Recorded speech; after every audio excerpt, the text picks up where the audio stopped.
Hey, you look good. Thanks. How was your summer? Pretty good. That's good. Season 14, you ready for it? I'm ready, but Barbara's coming back today, right? No, I know. Oh, wait. Hey, there she is now. Hi, Elizabeth. Hi, Whoopi. Hey, Barbara. Hey. How are you feeling? I'm feeling great.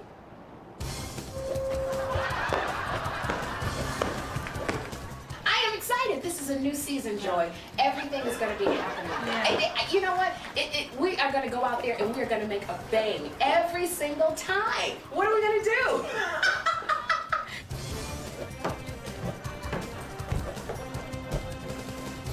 Whew, that was fun. Just a touch-up, please. It's Tuesday, September 7th. Coming up live on The View. Barbara's bouncing back to The View better than ever. And the co-hosts are all springing into action to kick off season 14. First, they're revealing the real deal about Barbara's amazing recovery from heart surgery. And we've got the perfect guest to kick off the new season. And a man who's close to Barbara's heart in more ways than one.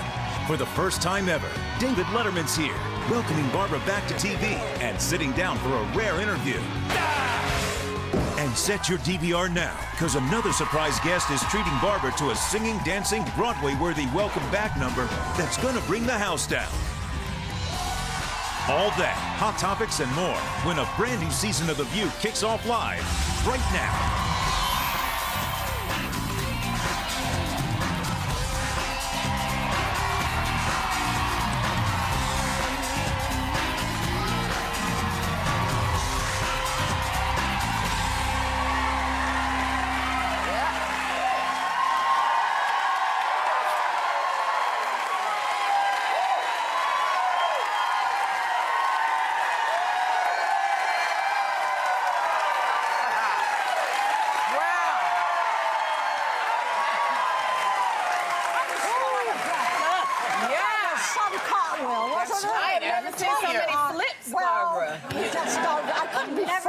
Surgery, I couldn't do it. No. Well, see, well, that's what happens when you have 14 years of The View. So, y'all, welcome to season 14 of The View. Oh, my God. Barbara Walters is back.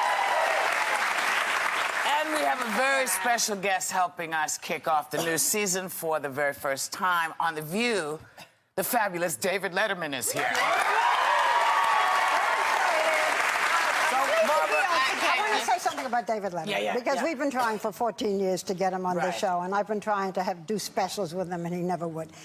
And I had not seen him backstage because I wanted it to be the way it is when you do the David Letterman show. You walk out, and it's the first time you see each other. But I love him, and he has always been wonderful to me. And he had open heart surgery 10 years ago. And mine was this past May. So we are heart to heart. You are heart to heart. So here it begs the question. Barbara, how are you feeling? Tell us, because we've got a million questions. I feel wonderful. And, you know, people say to me, they don't say to me, hi, Barbara, how are you? They say, how are you? Or they say, you look so well. I think they expected me to be all weazened, you know, something.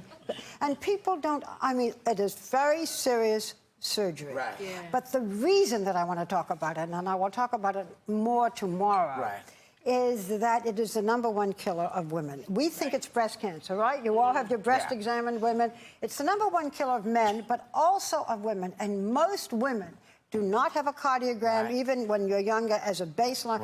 Have you all had cardiogram? Never. Go to your doctor. No. Have Really? one. A cardiogram. When do you start? When are you supposed to start doing it? Today. Okay. No.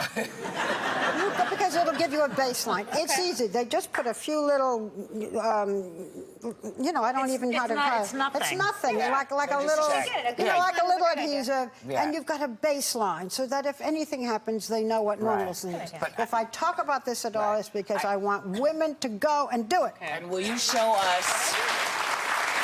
Because a lot of women, you know, we seem to be a bit of a vain species, but now a lot of women I know are worried about the scarring.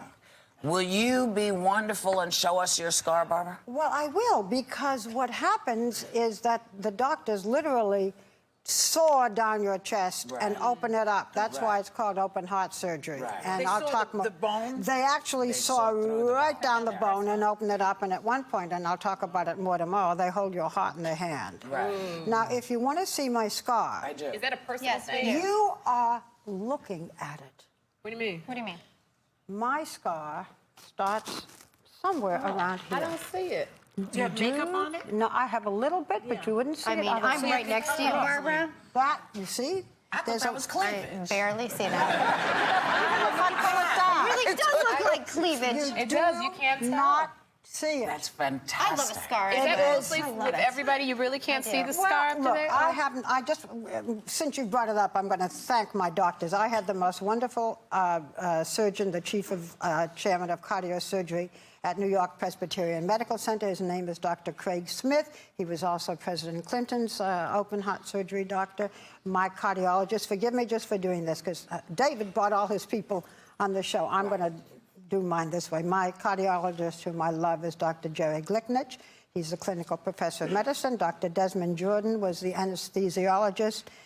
Jeanette Lasher was my nurse in intensive care, as were some other wonderful ones.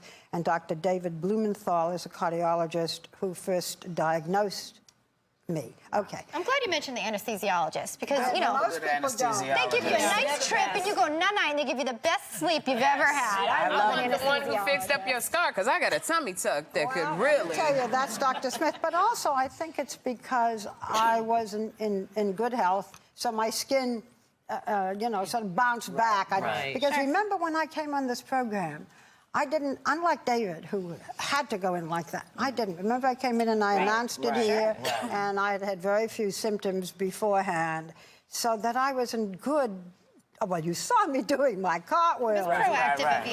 It was really proactive. 3 weeks after my surgery, less than 3 weeks, I went out and I was walking down the street because the doctors keep saying walk. Yeah, that's and right. the There you are. paparazzi was there. And that's my nurse, Jeanette, and the wonderful George Pineda. Who That was still walking around after 3 weeks. That was pretty good. Look at you, Barbara. You're You amazing. can't keep me You down, are Barbara. amazing. And there we are. That was 3 weeks after the surgery. I don't even walk around 3 weeks after having a kid. I don't know how you do that, Barbara. You are outstanding. Well, we're so we'll glad. talk more tomorrow, but I really do, to all of you, I want you, unless you're, you know, very young, ask your doctors if you should have a cardiogram, because we all think breast cancer, right? And we don't think Heart about disease. that. Yeah. And I would like to say once and for all, for people who say, how are you? I'm fine.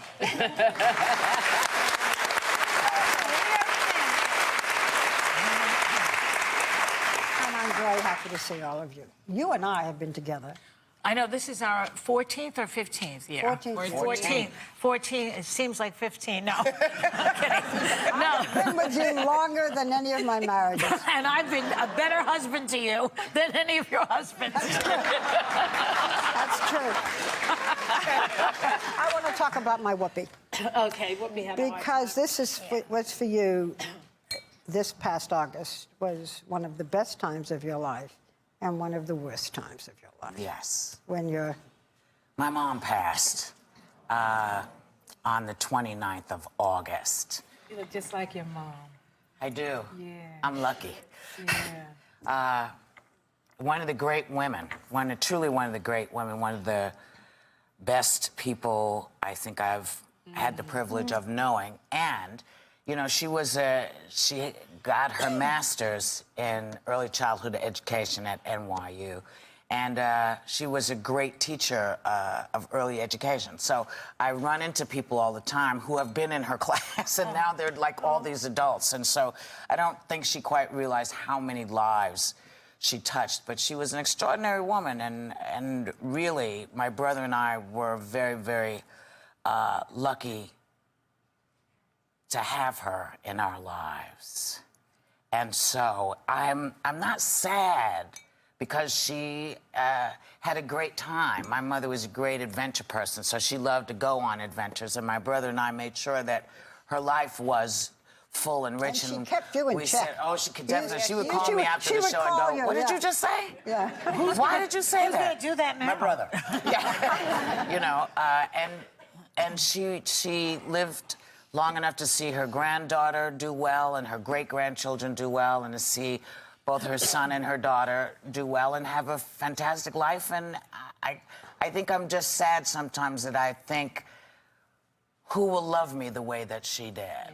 But I realize that my brother and I have each other, and so we're okay. But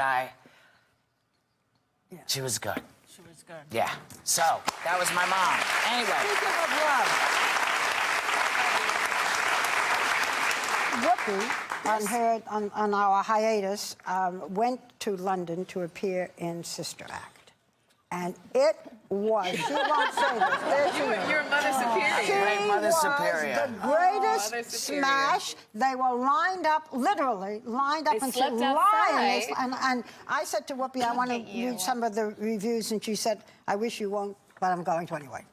So the instant she takes the stage, the audience erupts. This is from the Evening Standard. And every time she appears, there are gales of applause. She is fresh and funny, and when she speaks, her distinctive smoky purr manages to be both stately and suggestive. I'll read you one more. Minutes went by before the audience frenzy died down, and Goldberg was permitted to continue. Wow!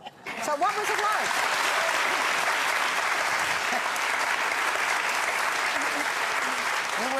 It was startling because I wasn't expecting that. You know, you come out on an American stage and people are glad to see you, they applaud. But this was unlike anything I'd ever heard before. And so I almost ran backstage because they scared me.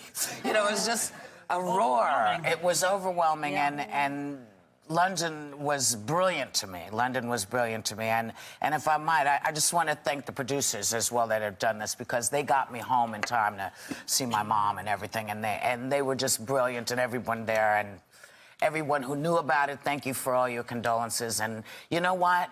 Now we're moving on, as you have to in life. So we're going to go and come right back with more Hot Topics.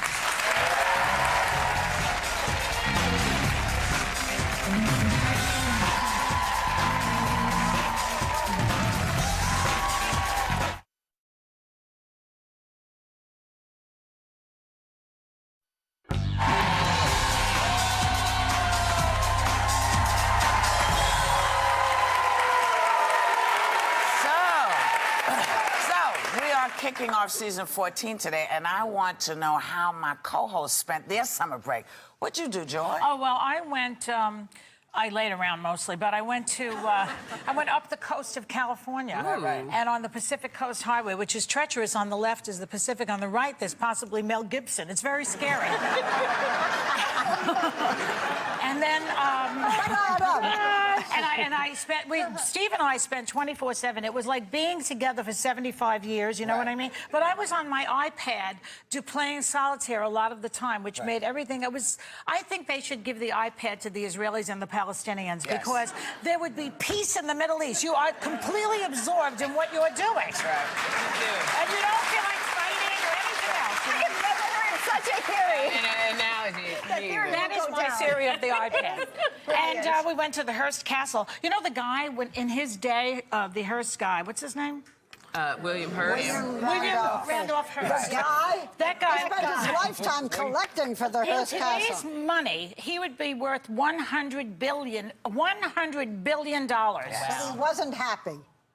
Oh, who knows? He was happy. No, I heard his life story. I took a picture of we went into the dining room. Look at his, this is his dining room. Now, everything in the place is French and from the 19th, 18th, 17th century English, but he has mustard and ketchup in the middle of the table. I thought that was very odd. What would he put on his? He need mustard if you like mustard. What, you can't find a silver thing to put the thing in? No, that's the point.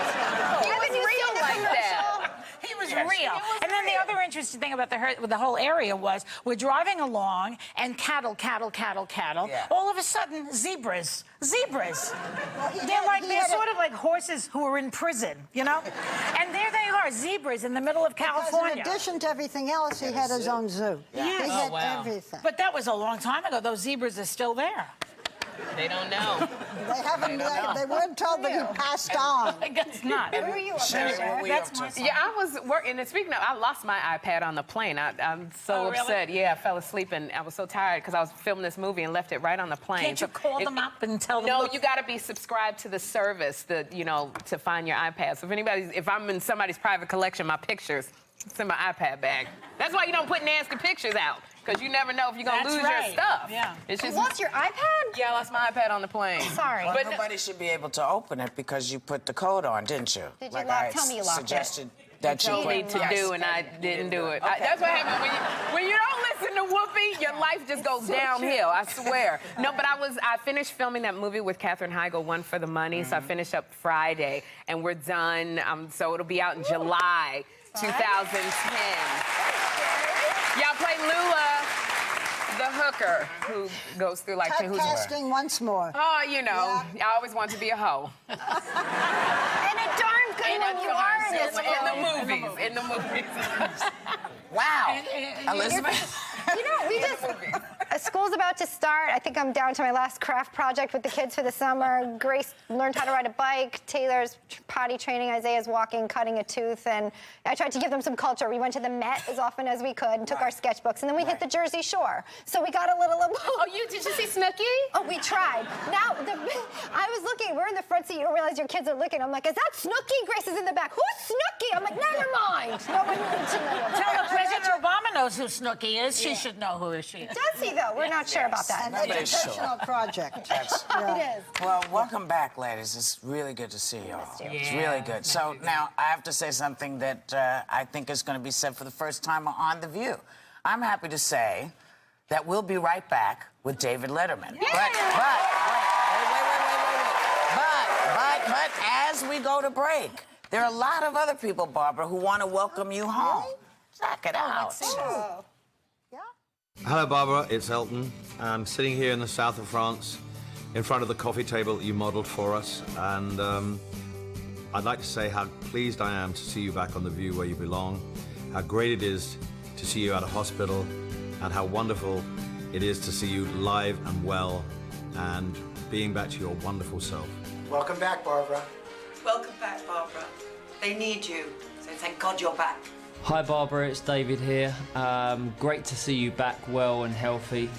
Looking forward to seeing you soon. You look amazing as always, and great to see you back on television and The View, of course. See you soon. Oh, Barbara, even though I saw you last week and you looked great, I just want to welcome you back to the show. We miss you, and you have to be there as much as you can. Barbara, as you know, there is only one Barbara Walters, and we're so happy to have you back. Be well. Barbara, Justin here. I just wanted to say welcome back. I'm glad you're doing okay. I'm glad you're doing well. And, you know, it's about time you take your throne back on The View. Barbara, it's David Spade. You know me. You've met me. Well, you can Google it.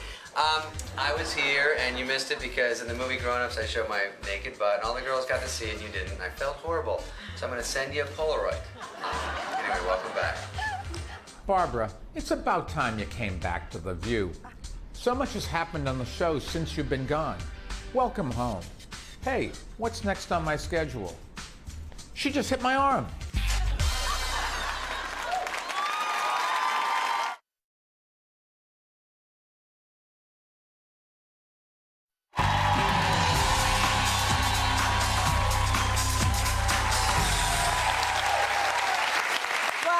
Asked whom I would want to be our first guest to welcome me back to the show after my heart surgery, only one name came to mind, a man who has always had a special place in my heart, and now more than ever. It is rare for him to make a television appearance outside of his own show, so we here at The View are delighted to be able to say, please welcome, for the first time on The View, David Letterman.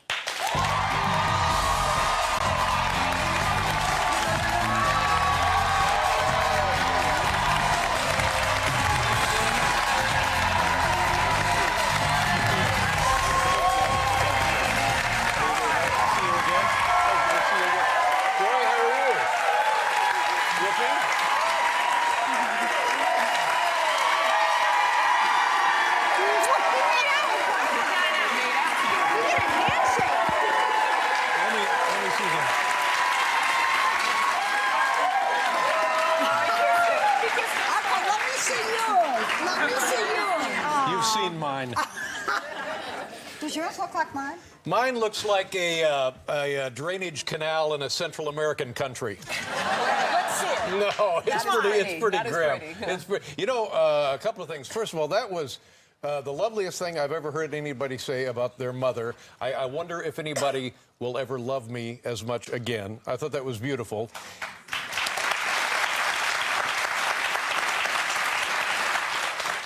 And secondly, all of this conversation about the heart surgery, you kept saying, well, we'll talk more about it tomorrow.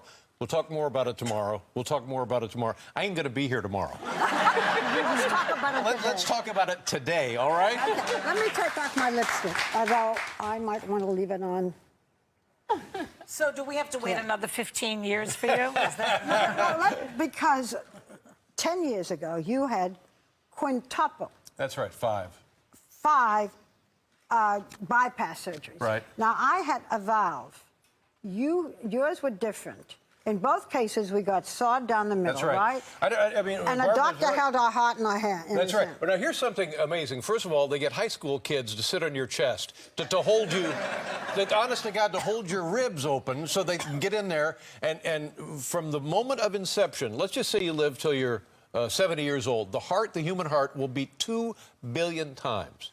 Except for people like Barbara and myself, we had a heart-lung machine keeping us alive. How long were you on the machine? About an hour. How long were you? 43 minutes. 43 minutes is really where they'd like to have you. There's a heart-lung machine, and the doctor is literally, the surgeon, holding your That's heart. Right. Well, they took mine down to the lobby.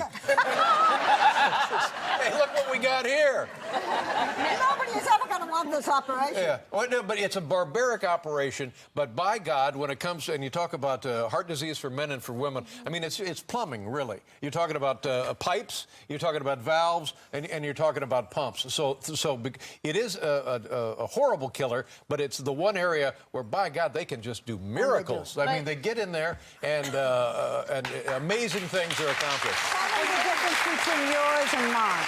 Because yours were arteries. Mm-hmm. Mine were arteries. And mine I have coronary artery disease. You just blew out a valve. You could have gone to tune-up masters. But wait, just a second, because yours was that your arteries were blocked. That's right. Mine was that one of the four valves was closing, and I have a pig valve in mine. You don't have any pig valve in your. I have a pig valve. You don't have a pig valve. I have other pig parts on me, though. Cow valve. But now, how did you know that the valve was about to go? What was the... I had an echogram, which is different from a cardiogram, and it showed that my valve was closing. Right. Okay, and mine was more or less, I mean, I had to do it, but I didn't have to do it exactly when I did it, except the doctor told me if I didn't, there was a small chance that I could drop dead.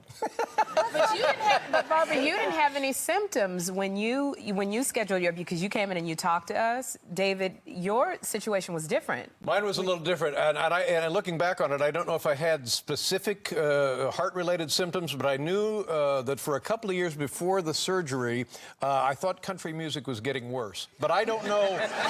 I don't know if that's a symptom exactly. Yeah, but didn't you have to go in? Yeah, I had to go in immediately. There was no... I mean, I went in there for one of those angiograms. Did you have one of those things? I had an angiogram. They're tremendous. They take a thing and run it up your deal, and then they look around in there. Hurt. And they seriously go up your deal. And then they said, well, you're not going anywhere because you're really pretty badly blocked. And so a group of guys, I don't know, come in. And the surgeon, Wayne Isom, comes in. He's got no thumb. He's missing a thumb. The surgeon, this is a doctor, yeah. And left it in a patient? I know, yeah, left it in a patient. But if you collapse in a Walmart, the doctor they called over to help you is probably missing a thumb. That's the kind of guy we're talking about here. And so they took me right in and put me right under, and then I came out about 3 hours later, and I'll never forget this. My general physician, what do they call him? Your cardiologist. No, the doctor guy. The GP. Thank you very much. No wonder I couldn't think of it. Has your mind been affected? So he says, he puts his hand on my shoulder and he said, everything went great. And that was the best part of the whole thing. That and then later the sponge bath. But, you know... Yeah, you introduced to a nurse and said she'd seen you naked. That's right. Anna Williams, what a wonderful woman, and she was so great. And these people that were strangers when it all began later have become friends of myself and my family. And it's more than a miracle. It's I don't know how to. I love talking about it because it was all about me. And did you love the morphine? Wasn't that fantastic? But you see, that I only had morphine the first 2 days, and other people have said to me, "Don't you miss the drugs?" And I had almost no pain. Really? Yeah, I mean, it's different with different people. And she wasn't depressed either. And I wasn't depressed. A lot of people say that A happens. lot of people say that, but no, you know, it's when they say they're depressed, what depression is, you can't get out of bed in the morning. That's depression. You're sitting at the edge of the bed. You're alive. Right, but that's what I'm saying. You don't get depressed with this surgery. It's exhilarating. What do you do differently now? I mean, you go back, lifestyle changes, exercise, diet. Do you do anything much differently than you were doing before? I'm only smoking about a carton a day. I've cut way down on the cigarettes. No, you don't smoke. No, I don't smoke. No. I had to give up cigars. Oh, man. Did you give up cigars? Yes, I did. I only have one a day. I'm very different than I used to be. But do you exercise more? Yeah, but do see, the night before the surgery, I ran 6 miles. So and see, it was not like I was not exercising. Yeah. Because I was always running. But that could give you a heart attack. Somebody just had a heart attack. See, This guy in Virginia. I didn't know that. Yeah. I didn't realize that. See, I was told by my cardiologist, because I was just beginning to have like pressure, and he said, "I don't want you to walk in the morning to the park, through the park." This morning, I walked through the park. Right. You know. Yeah. And she was mugged. No. They swiped her valve. I gotta say, I am so glad you made it. Well, and we made it, God and bless here you, we are, my and thank darling. you for all of the lovely support for myself and for my son over the years. I'll never be able to thank you enough for that. Well, the way you can thank us is by sticking around. All right, I'll be here. Okay? We'll be right back to David Letterman.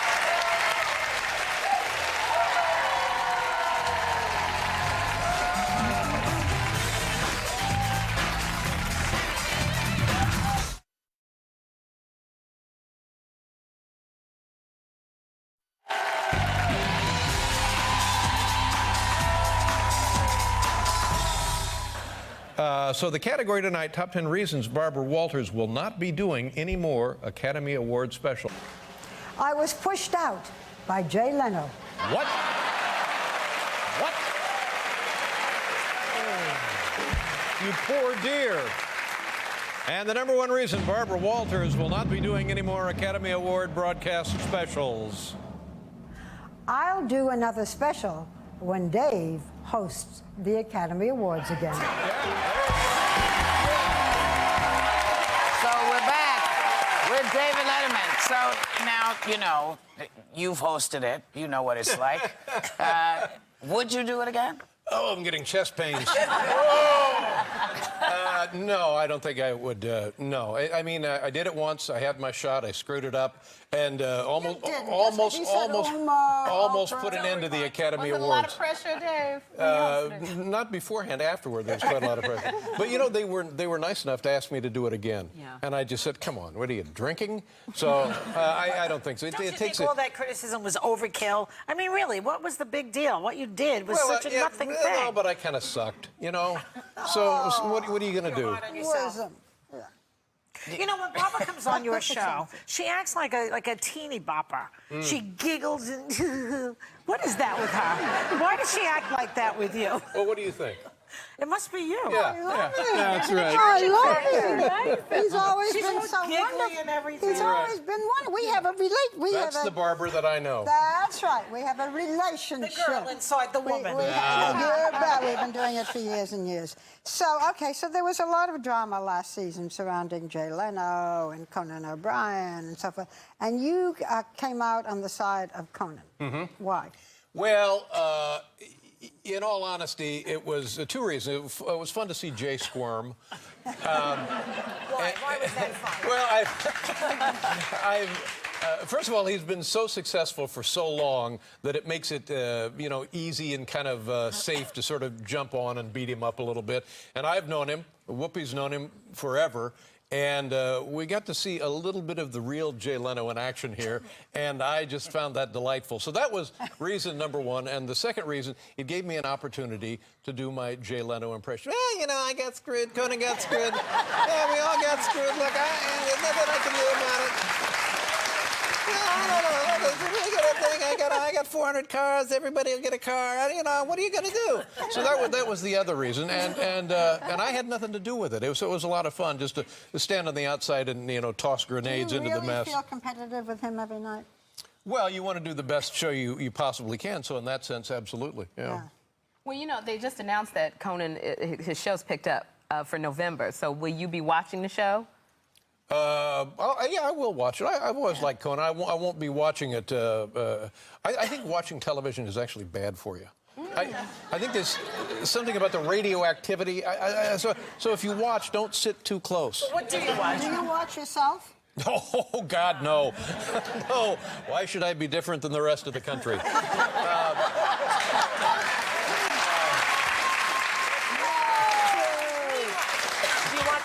Do you know who the Jersey Shore people, the housewives of New Jersey? I know a little bit about them accidentally. And what I know about them is not good. I'm sorry. Yeah. Do you miss stand-up? Do what? Do you miss stand-up? Oh, God, no. No. Do you miss it? Well, see, when you do the plays and stuff, it's a little like that. We go on the road together sometimes. Is that right? Stand-up. Well, that's a great show. Yeah. Where are you going to be? Well, we were in, where were we? The Foxwoods, right? Yeah. Well, that's perfect. Yeah. Jon Stewart wins Emmys every year. Oh, but he's 8 Does in it a row. bother you that he does and you don't? Yes, it does. I'd Yes, like to it kill does. the little bastard. Of course, yes. Well, David is killing the little bastard. He's also going to stick around because we're going to go and come right back.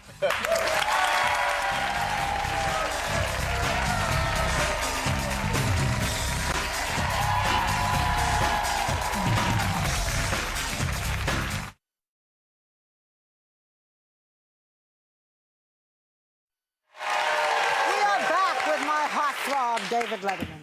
What'd you call him?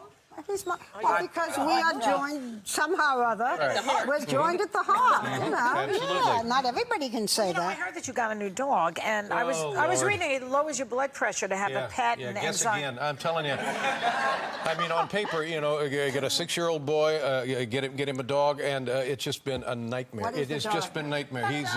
He's part yellow lab, part crime lab, and.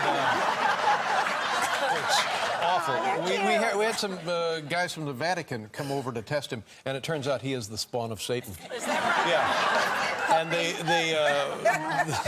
What's his name? his name is Sully, and he likes to Like Sully. Sullenberger? Yes, that's you right. named him after the pilot? Well, no, my son named him. But he likes to shred your flesh and drink your blood. He's a cute dog. A yellow lab. Yeah, and it's just we got you don't even get a collar. You go online and you can get the collar, and you get like the name on the collar, and you get a number if the dog is lost. So here's the status of the dog. We got his name right there, but the number is phony. So that's kind of where we are with it. Outside of this dog, somebody asked me when we had the break, did you change in any way in your head after this operation? Were there things that you said, I'm not going to do that anymore, outside of throwing away the cigarettes? It's interesting. It was not so much what you're not going to do anymore. It's what you can do now. My father dropped dead when he was 57. I had the surgery when I was 53. So for me, it was looking forward more than it was looking backward. And great things have happened since. Harry, of course, and I feel that in every important way, your life doesn't really begin until you've had kids. Yeah. So that was the best thing that happened. That's true. Yeah. Wow. And so, or a near-death experience. That helps too. Was that something that was not of interest before the surgery? I'd always wanted to have kids, but you'd have to talk to my urologist. But now, you keep saying and I know you're dying to talk to him. You send that phony number right over. Yes, I would like to have more kids. Does your wife know that you'd like to have more kids? No, she knows. Oh, believe me, she knows. Is Harry like you? Because I know that you take him fishing right. and things like that. Do you catch Catch any fish when you go fishing? Here's where he is right now. We went on a little camping trip, and we got on the horses and we ride up and we camp and we're sitting by the fire. And he says to me, it's dark, and he says, okay, is it time to cuddle up? And I thought, oh, well, that's heartbreaking. That's so sweet. So now we're driving home like 2 days later, coming from the airport, and I get off the highway, and he says, Dad, why did you get off the highway? And I said, I'm sick of driving on the highway. We're going to go the back roads. And he says, but it's longer. And I said, yeah, I know, but it'll be more fun. He says, yeah, but I don't want this. He says, you're driving me crazy. Get back on the highway. And I said, I'm not getting back on the highway. And he says, get back on the highway or I'll never speak to you again in my life. Yeah, 6. So which one is it? Is it let's cuddle up or I'll never speak to you again? It's all of that, and it stays like that until they become adults. Yeah, well, good luck when they get to be 14. Yeah. Anyway, you can stay with us anytime you want. We really God bless so you. appreciative. Thank you very much. When will you come back again? I'm coming. Well, I'd like to be here tomorrow. Apparently, the real show starts tomorrow.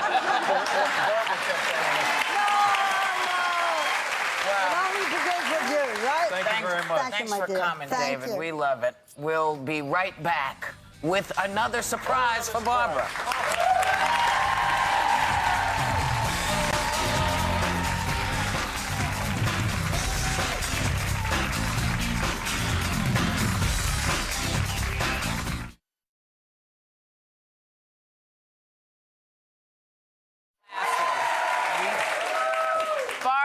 We kept a little secret from you. We're so happy that you're back that we wanted to sing and dance about it, but we want to take it completely over the top. So please welcome a very special guest that we love around here. Here with the singing, dancing, welcome back to Barbara, Mario Cantone.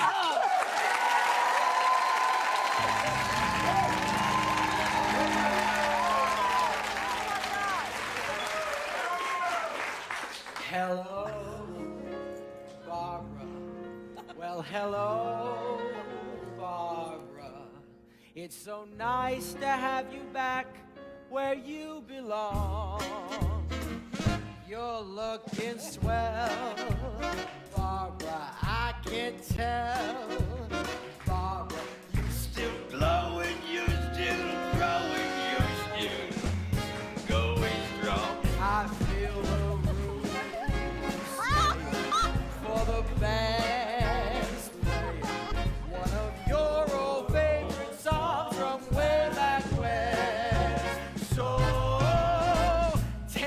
Her hat, fellas, she's staying where she's at, fellas.